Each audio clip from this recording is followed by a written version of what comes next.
Alors, les points de Madame Leschwin, de la mobilité, Charlotte Béjart, avec tout d'abord le point 23, la prime communale pour l'achat des vélos. Madame Leschwin, vous faites une petite présentation? Ben oui, vraiment, le collège met une nouvelle corde à son arc cyclable, puisqu'après les investissements que l'on fait sur les pistes cyclables, avec des pistes cyclables sécurisées, on l'a vu dans les points de réglementation de police, on les verra dans les points de marché public.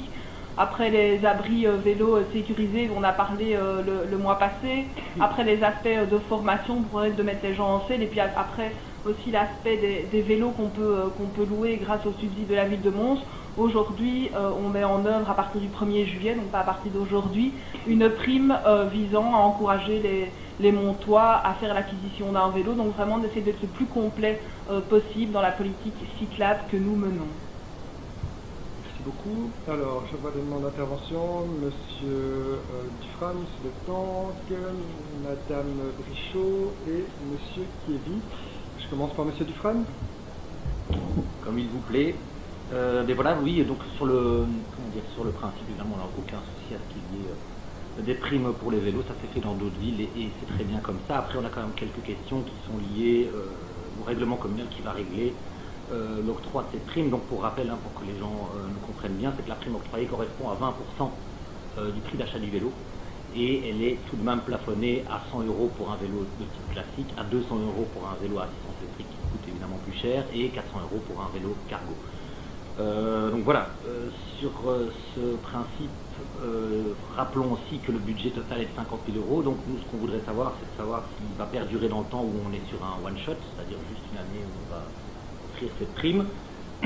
Alors la vente d'occasion est prévue, j'ai vu ça dans le règlement, quelles seront les modalités, car une vente d'occasion n'est jamais aussi simple qu'une vente, je vais dire, d'un véhicule neuf dans des organismes agréés. Concernant le fait que l'on puisse, peut-être que j'ai mal compris, mais dans le règlement on dit que l'usager, donc le ménage, on l'entend par soit un usager seul, soit la réunion de plusieurs usagers. Donc on est d'accord, mais ça veut dire que donc, dans un ménage, imaginons qu'un couple ou plusieurs personnes pourraient bénéficier de la prime dans le même ménage. Ça c'est une précision que j'aimerais avoir. Ensuite, au niveau de la communication, oui, ça c'est quand même assez important parce que comme la prime, comme le fonds que vous investissez de 50 000 € est finalement relativement faible au regard de notre population qui avoisine les 96 000 habitants, je me demande si cette mesure n'est finalement pas une niche et je vais dire une mesure qui ne va finalement concerner que quelques habitants qui seront au courant de cette prime qui va quand même jusqu'à 20%, donc ce qui n'est pas rien. Et alors une question qui nous taraude aussi, c'est le fait que vous demandez une déclaration sur l'honneur que la personne qui achète ce vélo ne puisse le revendre dans les 3 prochaines années. Donc ça, en termes de contrôle, effectivement c'est un peu compliqué à contrôler, dans le sens où quand le monsieur a acheté sa vélo, qu'il a eu sa prime, rien ne l'empêche le lendemain de le revendre de façon sous le manteau, comme on dit. Donc voilà, ça c'est des précisions qu'on aimerait avoir, et évidemment sur le principe, on applaudit de telles initiatives qui ont eu lieu dans d'autres villes, je le rappelle, mais on insiste quand même qu'une mesure juste est aussi une mesure qui doit profiter à l'ensemble de la population, et ici on a l'impression que le montant est à ce point faible qu'il ne va concerner finalement que quelques dizaines, voire une petite centaine de personnes. Et je le rappelle, notre population est quand même assez conséquente avec 96 000 habitants. Donc voilà, voir si ça se répète dans le temps, voir si vous allez continuer sous d'autres formes ces primes. Voilà toutes ces questions. Merci. Merci. Monsieur le conseiller Delplanque. Merci, monsieur le bourgmestre.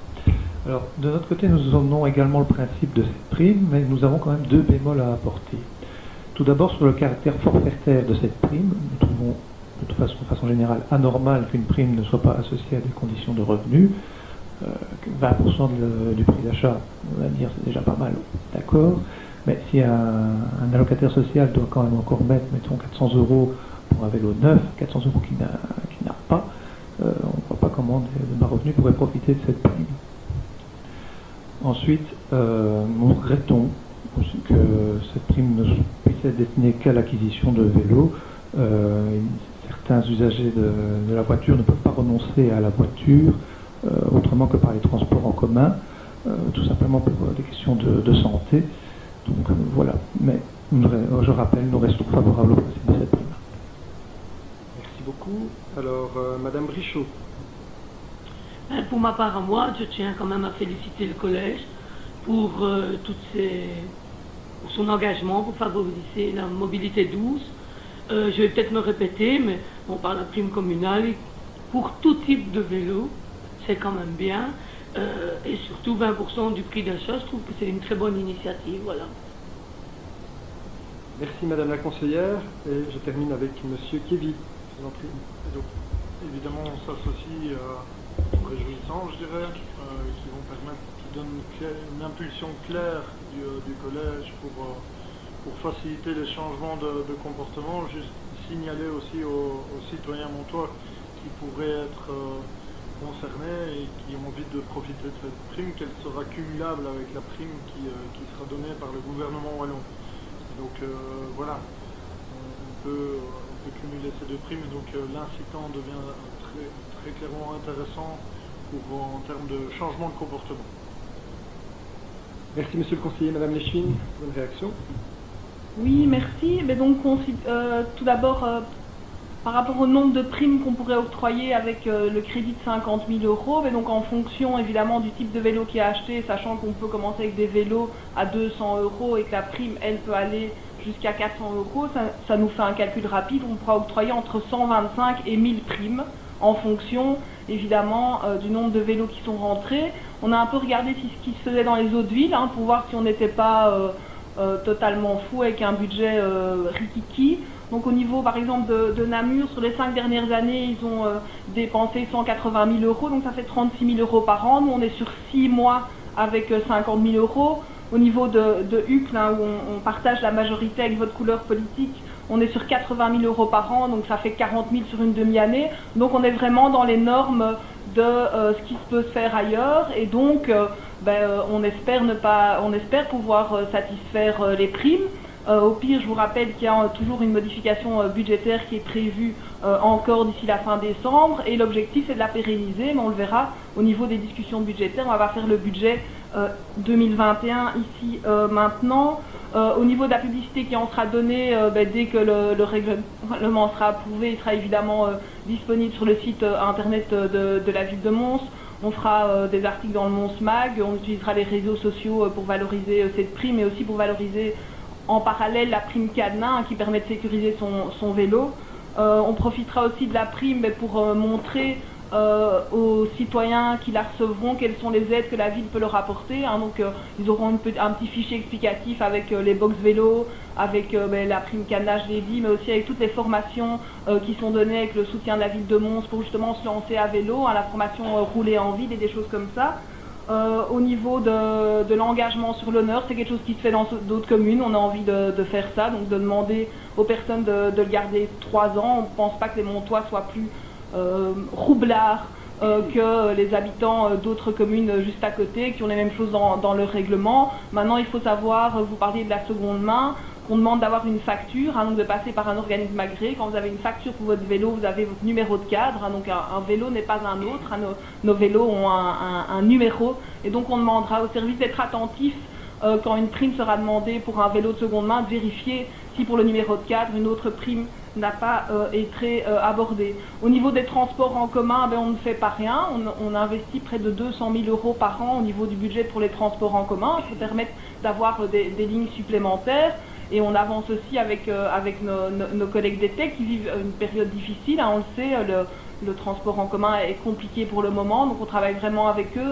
Donc on a eu une demande par rapport à un site propre. On travaille avec eux vraiment pour faire que les transports en commun soient aussi efficaces. Et l'idée, c'est pas de vider les bus pour aller dans le vélo, mais c'est plutôt de permettre que les personnes qui prennent la voiture et qui pourraient prendre le vélo, prennent le vélo, et ça permettra justement aux personnes que vous citez, qui sont obligées de prendre la voiture pour des raisons X ou Y, mais finalement d'avoir plus de place pour la route. Donc c'est vraiment que chaque usager trouve son mode de transport. Mais pour vérifier les revenus, c'est compliqué au niveau de la ville de Mons, d'avoir une prime qu'on aurait pu faire en fonction des revenus, mais je comprends que vous le regrettiez, mais je pense qu'on va travailler pour permettre qu'un maximum de personnes puissent se mettre à vélo, et y compris avec des publics plus fragilisés. J'ai notamment une discussion avec ProVélo par rapport à leur formation Je me lance à vélo, qui s'adresse à des personnes qui n'ont jamais roulé à vélo. On se rend compte que c'est surtout un public de femmes en fait, et souvent de femmes plus précaires qui n'ont pas eu l'occasion quand elles étaient petites de pouvoir rouler à vélo. Donc on va essayer d'avoir une attention particulière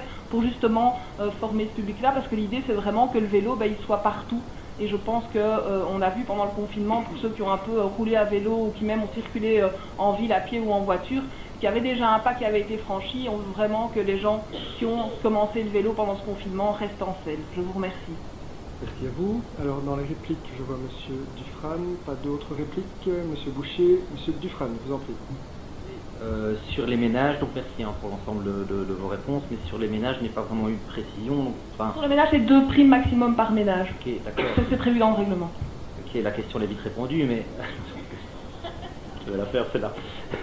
Mais ce que je veux dire, c'est que soit et ça c'est vraiment une question politique, donc c'est à vous de choisir, c'est votre orientation, mais soit vous faites une politique qui est verte pour l'ensemble de la population et vous êtes en enveloppe fermée, vous privilégiez ça, soit vous privilégiez aussi une politique familiale, ce qui est le cas quand vous attribuez peut-être plusieurs primes par ménage. Donc c'est ça que je veux dire.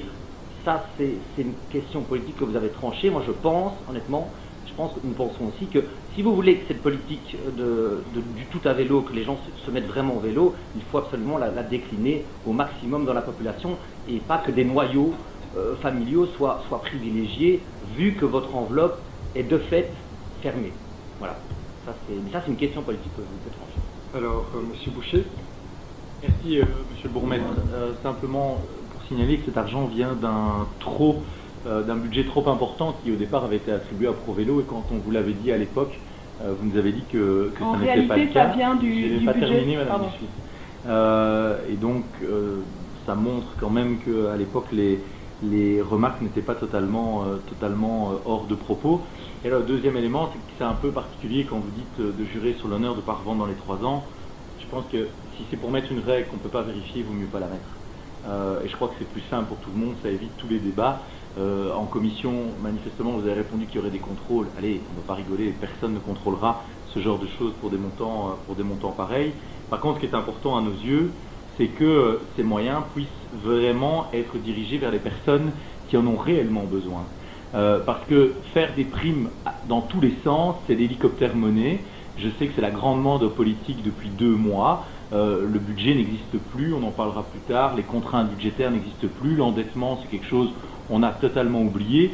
Mais aller donner 50 000 € et donc ces primes à des gens qui vont déjà toucher une prime de la région wallonne, encore ajouter ça à des personnes qui financièrement, moi à titre personnel, je peux m'acheter un vélo, franchement. Et donc je trouve que recevoir une double prime pour dire de m'acheter un vélo, c'est pas le meilleur moyen de dépenser de l'argent public. Par contre, avoir des politiques qui sont ciblées à l'égard du public les plus fragilisés, ben ouais, ça a du sens parce que voilà, on paye de l'impôt et cet impôt doit servir à aller sur les publics qui sont justement les moins favorisés ou favorables à pouvoir acheter de tels vélos. Franchement, quand vous savez, vous achetez une voiture, je ne peux pas croire que c'est la prime vélo qui va faire dire « Ah ben comme j'ai une prime pour mon vélo, je vais laisser tomber ma voiture, parce que si on sait se payer une voiture, on sait se payer un vélo. » Donc à un moment, je trouve qu'il y a un problème de ciblage et je crains que le paradoxe de cette mesure, c'est que ça profite essentiellement à des personnes qui sont déjà sensibilisées, qui ont déjà peut-être toute une série de liens, de connexions, de sensibilités, comme je le disais, par rapport au sujet, et que les personnes que l'on souhaiterait peut-être cibler, qui ont d'autres préoccupations aujourd'hui dans la vie, peut-être que l'enjeu climatique, que l'enjeu de mobilité, parce qu'il y a des difficultés financières, parce qu'il y a des difficultés parfois en matière d'enseignement, etc., et bien que ces gens ne seront pas particulièrement sensibilisés à ces questions. Donc d'une certaine manière, j'espère que ce n'est pas un coup dans l'eau, mais en tout cas, ce n'est pas une optimisation des moyens publics par rapport à l'objectif que l'on poursuit. Madame Echine, dernière intervention. Oui, mais donc c'est pas les subsides qu'on avait accordés à ProVélo, il s'agissait d'une provision de 50 000 € qu'on avait mis à l'ordinaire dans le but de lancer un marché pour avoir des vélos partagés de type ceux qu'on peut voir à Bruxelles. La crise du Covid a montré qu'une série de ces entreprises ont arrêté leur activité, vous l'avez sans doute vu parce que je vois que vous êtes assez souvent à Bruxelles, qui ont malheureusement fermé, et le secteur est vraiment en train de se réinterroger sur ce qu'il doit devenir. Et donc plutôt que de ne rien faire de cet argent que nous avons budgété, nous avons décidé de faire la prime cette année-ci. Notre objectif, c'est toucher de plus en plus de gens, des mails et des coups de fil qui ont été reçus par le service mobilité. On est vraiment dans des gens tout publics, des gens qui ont envie de s'acheter un vélo classique, des gens qui ont peut-être envie de s'acheter un vélo électrique.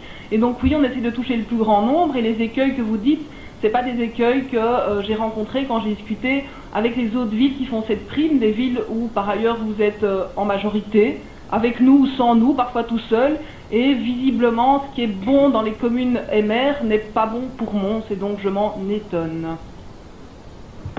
Dernière réplique, M. Boucher. Oui, merci. Je vous rappelle qu'ici le groupe s'appelle Mons en mieux, et donc il n'y a pas que des MR, donc je vous demande de respecter cet aspect-là.